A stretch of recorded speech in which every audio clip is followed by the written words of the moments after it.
Hello, this is Vasili Grobonobovich, and on today's broadcast I'm going to go through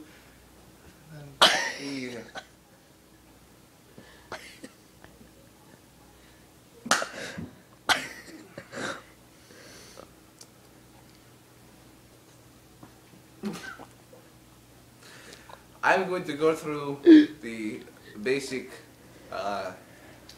history of entertainment, which has been passed down from generations. I have a few things to show you today, and I hope you will go from this video a little bit wiser than before when you left. Because you really are such an idiot for clicking on this and watching it. So maybe we'll learn a lesson.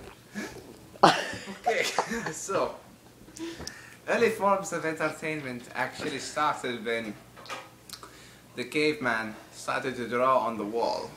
I guess you could call him a vandal. Is it vandal?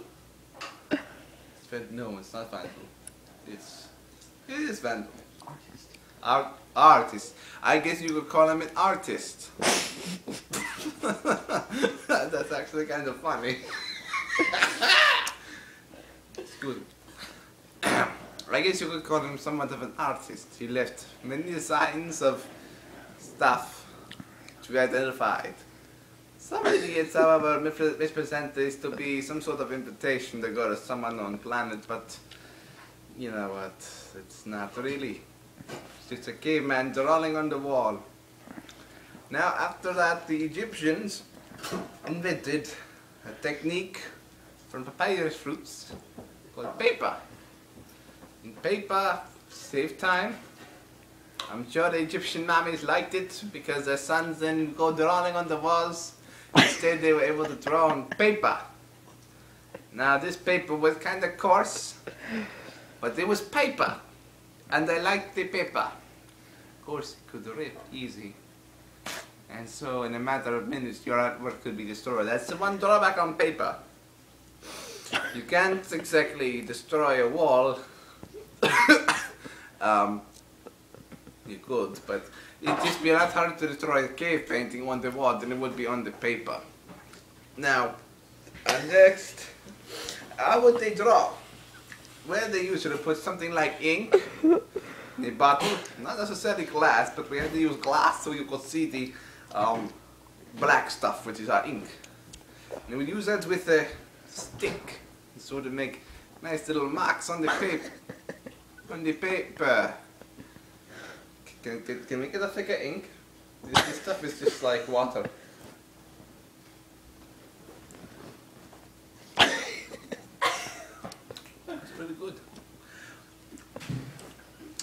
Shortly after that, they decided that why not make something, putting a whole collection of papers together.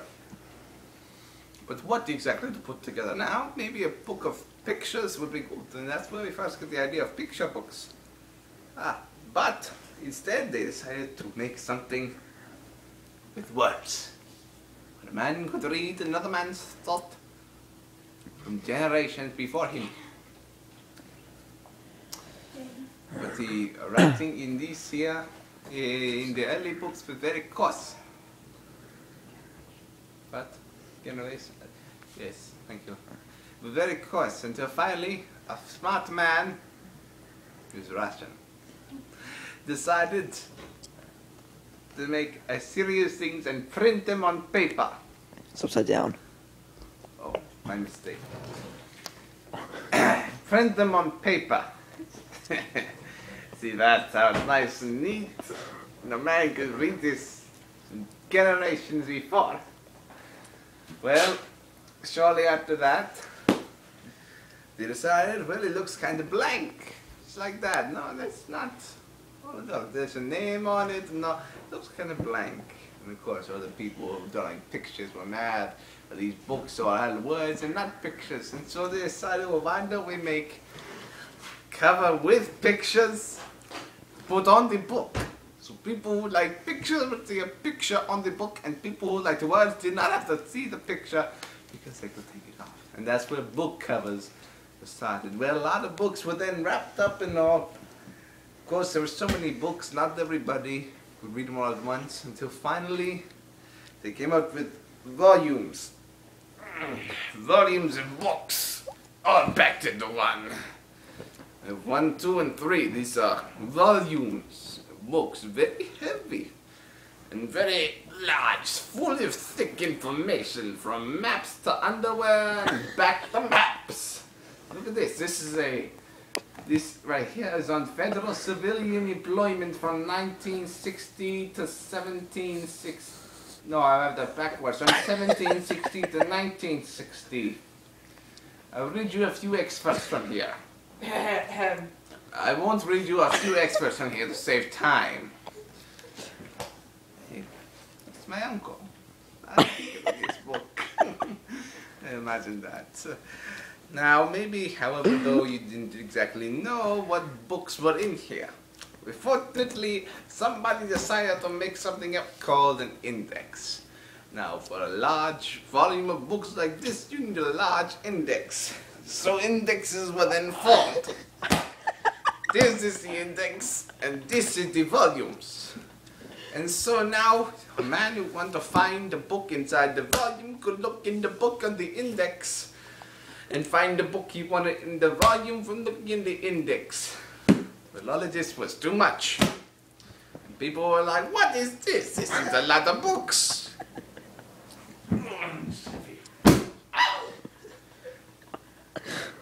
We're not going to skip a lot of history on this matter to save time. And that brings us to the early invention of film. Film has been around for 700 years. What? Russians invented it, and it's been around for 700 years. What? Come on. It hasn't been around for 700 years. Oh, so an early film probably looked like this, with a hole in the middle, and which would wind round and wound, and you could get series of pictures. Very shortly after that, people started to get videos like this. As you can see, we got holes in the background, so now while this one is winding up, this one is going as well. So you watch 2 movies at once, I think. It could be wrong. Is that 2 movies on here, or just... There's 2 movies at once, because you see 2 holes represent 2 movies. Well, the idea of this was very good. People were not happy, because this is very thick. Not good at all. And so people then invented DVDs. You open it up, and instead of having a big thick box with a wheel, you just get a wheel. It's like that. I don't know where you put the tape on it, but they say that it plays movies. I don't know. I live in Russia, I'm not allowed to watch movies. However, some DVDs come with this little book on the inside for those people who don't like movies and can just look at the book. I live in Russia, so most of the words in this book are crossed out. I don't know why. I guess they're bad words. And so now I can read a book about the movie which comes with the movie. Which kind of is the purpose of the movie if you're going to read the book. And so we now what? Dude, we're at 9 minutes. Come on. 9 minutes? That was for the... Oh. And so, let's see. So now we go to Blu-ray.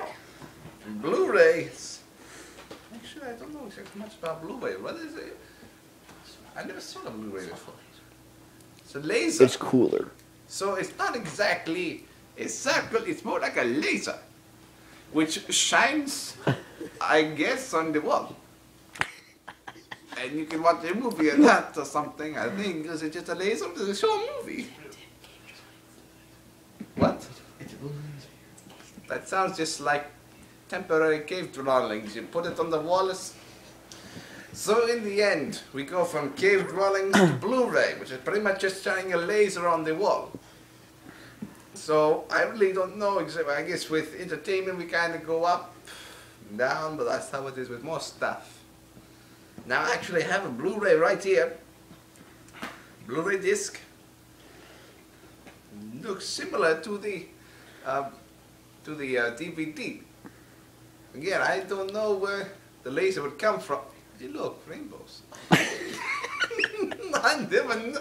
Is that the laser you're talking about? Ladies and gentlemen, I must say this is very nice entertainment. I like rainbows.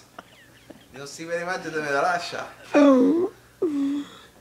Ladies and gentlemen, this is the pinnacle of entertainment in our human society.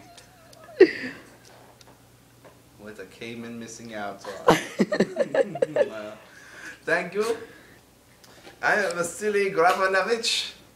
Until next time, when we talk about something else. Goodbye.